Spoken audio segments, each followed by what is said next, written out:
வணக்கம். Welcome to KR kitchen. இன்னைக்கு நம்ம கிச்சனில் என்ன ரெசிபி பார்க்க போறோம்னா நல்ல ஒரு சூப்பரான சிக்கன் குழம்பு எப்படி செய்யறதுன்னு தான் பார்க்க போகிறோம். இந்த சிக்கன் குழம்பு நீங்கள் பார்த்தீங்கன்னா ஒரு 3 டிப்ஸோட ஷேர் பண்ணியிருக்கேன். இந்த 3 டிப்ஸுமே வந்து எங்கள் அம்மா எனக்கு சொல்லி தந்தது.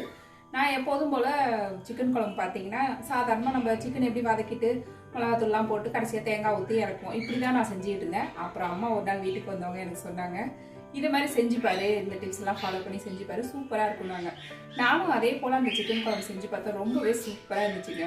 சாப்பாட்டுக்கு மட்டும் இல்லை, இட்லி, தோசை, சப்பாத்தி எல்லாத்துக்குமே ரொம்ப அருமையாக இருந்துச்சு. அப்பத்துலேருந்தே நான் இதுமாரி வைக்க ஆரம்பிச்சிருந்தேன். சிக்கன் குழம்பு ரொம்பவே சூப்பராக இருந்துச்சு. இந்த சிக்கன் குழம்பு வைக்கிறப்பே நான் டிப்ஸ் எல்லாத்தையும் உங்கள்கிட்ட ஷேர் பண்ணிக்கிட்டே இன்றைக்கி நம்ம பார்க்க போகிறோம். இந்த குழம்பு எப்படி செய்கிறது அப்படிங்கிறத. இப்போ வாங்க இந்த சிக்கன் குழம்பு எப்படி செய்கிறதுன்னு நம்ம வீடியோக்குள்ளே போய் பார்ப்போம்.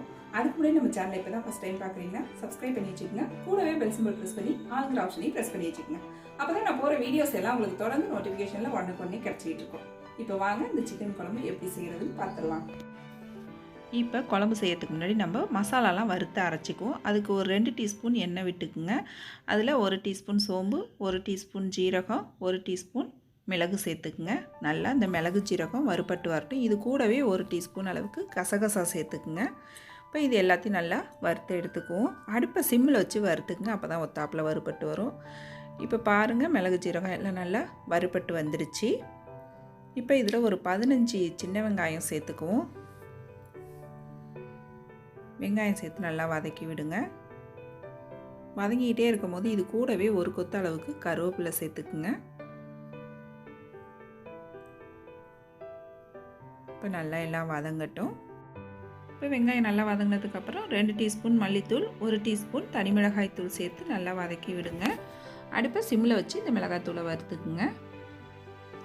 கரிஞ்சிடக்கூடாது, மசாலா நல்லா வதங்கி வரணும்னா அதுக்கு தான் அடுப்பை சிம்மில் வச்சு வறுத்திங்கன்னா நல்லா ஒத்தாப்பில் வறுபட்டு வந்துடும். இப்போ நல்லா எல்லாம் வறுபட்டு வந்துருச்சு. இப்போ மசாலா நல்லா வறுபட்டு வந்துட்டு இதில் ஒரு சின்ன துண்டு புளி சேர்த்துக்குவோம். இந்த புளி சேர்க்கும் போது குழம்பு இன்னுமே டேஸ்ட்டு ரொம்ப சூப்பராக இருக்கும். இந்த புளி கூட சேர்த்து அரைப்போம். இப்போ நல்லா அந்த மசாலாவை ஆற வச்சுட்டு நல்லா தண்ணி ஊற்றி நைஸாக அரைச்சி எடுத்துகிட்டு வந்துக்குவோம். இப்போ நல்லா நைஸாக அரைப்பட்டுட்டு இன்றைக்கி நான் குழம்பு குக்கரில் தான் செய்ய போகிறேன். அதுக்காக தான் குக்கர் எடுத்து வச்சுருக்கேன். இப்போ குக்கரில் ஒரு 2 டேபிள் ஸ்பூன் அளவுக்கு நல்லெண்ணெய் விட்டுக்குங்க. எண்ணெய் விட்டு எண்ணெய் நல்லா காயட்டும். காஞ்சதுக்கப்புறம் நம்ம ஸ்பைசஸ் சேர்த்துக்குவோம்.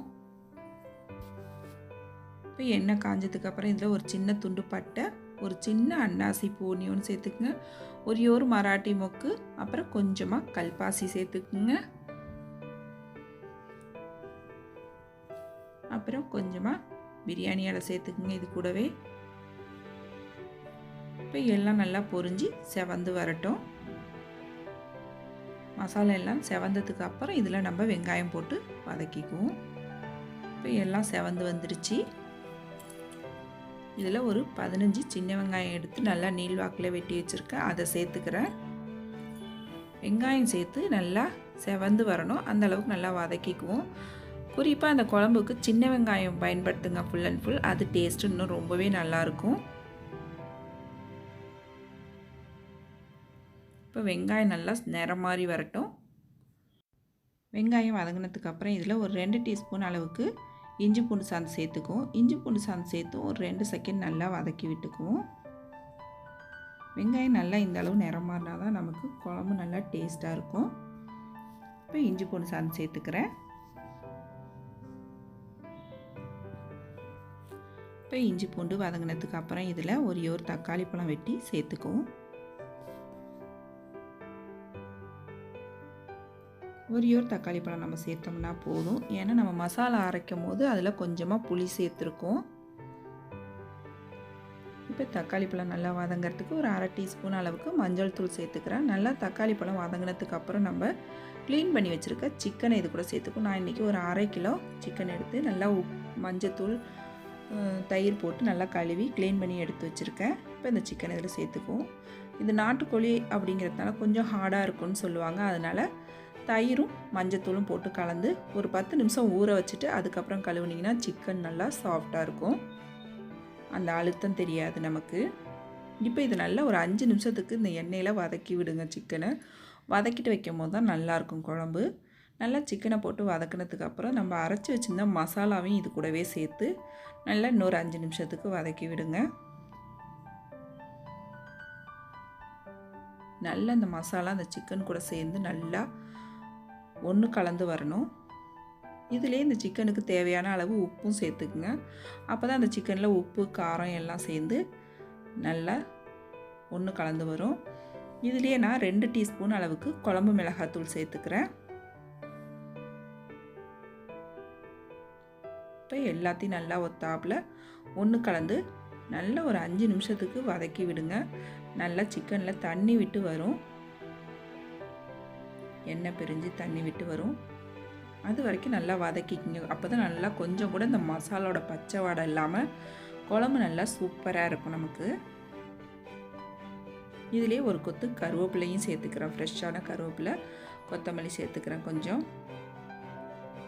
வதக்கும் போது இது போல் நம்ம கருவேப்பிலை கொத்தமல்லி சேர்க்கும் போது இன்னுமே நல்லாயிருக்கும் ஃப்ளேவர். இப்போ நல்லா இது ஒரு 5 நிமிஷத்துக்கு வதக்கி எடுத்துக்கிறேன்.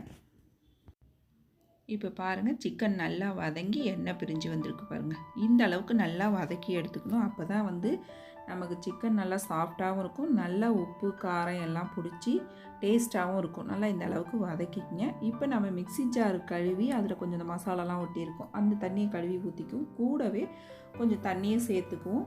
இந்த தண்ணி பார்த்திங்கன்னா அரிசி கழுவின தண்ணி இருக்கும்ல, அந்த தண்ணி சேர்த்து வச்சிங்கன்னா குழம்பு இன்னும் சூப்பராக இருக்கும். இந்த சின்ன சின்ன டிப்ஸ்லாம் ஃபாலோ பண்ணி வச்சிங்க அப்படின்னா குழம்பு ரொம்பவே சூப்பராக இருக்கும். இப்போ நல்லா அந்த சிக்கன் மூழ்கிற அளவுக்கு தண்ணி விட்டு நல்லா குக்கர் மூடி போட்டு அடுப்பை சிம்மில் வச்சு ஒரு 4-5 விசில் விட்டுக்குங்க.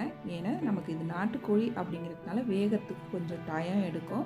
நல்லா ஒரு 5 விசில் வச்சுக்குங்க. நல்லா சாஃப்டாக வெந்து வந்துடும் நமக்கு சிக்கன். இப்போ நல்லா கொதி வந்துருச்சு. நான் குக்கர் மூடி போட்டுக்கிறேன். குக்கர் மூடி போட்டு நல்லா ஒரு 5 விசில் விட்டு வேக வச்சு எடுத்துக்கிறேன் அந்த சிக்கனை.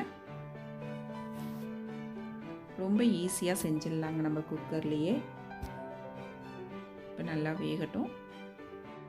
இப்போ சிக்கன் வெந்துருச்சு. நம்ம ஓப்பன் பண்ணி பார்ப்போம். நான் 5 விசில் வச்சு எடுத்துக்கிட்டேன். இப்போ பாருங்கள், நல்லா அந்த சிக்கனில் எண்ணெய் பிரிஞ்சு நல்லா கொதிச்சு மசாலா வாடையெல்லாம் இல்லாமல் நல்ல ஒரு வாசனையாக குழம்பு சூப்பராக ரெடியாகி வந்திருக்கு. திரும்பவும் இந்த குழம்ப அடுப்பை ஆன் பண்ணி கொதிக்க விடுவோம். இது கூடவே கொஞ்சமாக தேங்காய் பால், நல்லா ஒரு திக்கான தேங்காய் பால் ஒரு 1/4 கப் அளவுக்கு இதில் சேர்த்துக்குவோம். நம்ம தேங்காய்க்கு பதிலாக இது போல் தேங்காய் பால் சேர்த்து வைக்கும் போது இந்த குழம்பு இன்னுமே சுவை சூப்பராக இருக்குங்க. இப்போ நல்லா தேங்காய் பால் ஊற்றி நல்லா இன்னொரு 3 நிமிஷத்துக்கு இந்த குழம்பு நல்லா கொதிக்க விட்டுக்குவோம். இது கூடவே இன்னும் கொஞ்சம் கொத்தமல்லி தழை சேர்த்துக்குவோம். இது போல் வச்சு சாப்பிடும்போது இந்த நாட்டுக்கோழி குழம்பு டேஸ்ட்டு அவ்வளோ ஒரு சூப்பராக இருக்கும். இப்போ 3 நிமிஷம் கொதிச்சதுன்னா போதும், நம்ம அடுப்பை ஆஃப் பண்ணிவிடுவோம். அவ்வளோதான், நம்மளோட நாட்டுக்கோழி குழம்பு ரொம்ப சூப்பராக ரெடி ஆயிடுச்சு. வாசனையும் சரி டேஸ்ட்டும் சரி ரொம்பவே அருமையாக இருக்குங்க. அவ்வளோதான், ரொம்ப சூப்பராக அருமையாக ரெடி ஆயிடுச்சு. நல்லா சுட சுட சாதத்து கூட பிசைஞ்சு சாப்பிடும்போது அவ்வளோ ஒரு அருமையாக இருக்கும். டிஃபன் கூடயும் சேர்த்து சாப்பிடலாம், இன்னுமே டேஸ்ட் ரொம்பவே சூப்பராக இருக்கும். இப்போ சிக்கன் குழம்பு எப்படி செய்யறதுன்னு பார்த்துருப்பீங்க. பார்க்கும் போதே நாக்கு ஊறி இருக்கும், அந்த அளவுக்கு சூப்பராக இருக்கும். பார்க்குறதுக்கே அப்படி இருக்குன்னா சாப்பிட்றப்ப எப்படி இருக்குன்னு பார்த்துக்குங்க டேஸ்ட்டு. கண்டிப்பாக இந்த ரெசிபியை ட்ரை பண்ணி பாருங்கள். நான் சொன்ன 3 டிப்ஸையும் ஃபாலோ பண்ணுங்கள். அதாவது சிக்கன் கழுவும் போது தயிர் சேர்த்து கழுவுனா சாஃப்டாக இருக்கணும் சொன்னாங்க. இன்னொன்று நம்ம மசாலா வதக்கும் போது அது கூட சின்னதாக ஒரு துண்டு புளி சேர்த்துக்க, அதாவது ஒரு தக்காளி பழத்தை குறைச்சிட்டு அதுக்கு பதிலாக இந்த புளி சேர்த்துக்க அப்படின்னு சொன்னாங்க. அதையும் நான் செஞ்சேன். 2வது டிப்ஸு. 3வது பார்த்திங்கன்னா லாஸ்ட்டாக தேங்காய் பால் ஊற்றி குழம்பு செஞ்சுருந்தேன் இன்றைக்கி. தேங்காய்க்கு பதிலாக தேங்காய் பால் ஊற்றி வச்சுப்பாரு அப்படின்ட்டாங்க. இந்த 3 டிப்ஸ் தான் எங்கள் அம்மா சொன்னது, நான் ஃபாலோ பண்ணது. எங்கள் அம்மா எப்போதுமே பார்த்திங்கன்னா நான்வெஜ் குழம்புலாம் வைக்கும் போது தேங்காய் கூட தேங்காய் பாலும் சேர்த்து ஊற்றுவாங்க. அவங்க குழம்பே ஒரு தனி டேஸ்ட்டாக இருக்குங்க. ரொம்ப சூப்பராக சமைப்பாங்க எங்கள் அம்மா.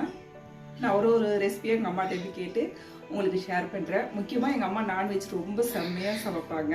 இப்போ இந்த சிக்கன் குழம்பு எப்படி செய்கிறதுன்னு பார்த்துட்டு நீங்களும் அதே மெத்தடில் ட்ரை பண்ணி பாருங்கள். ட்ரை பண்ணி பார்த்துட்டு எப்படி இருக்குன்னு எனக்கு கமெண்ட் பண்ணுங்கள்.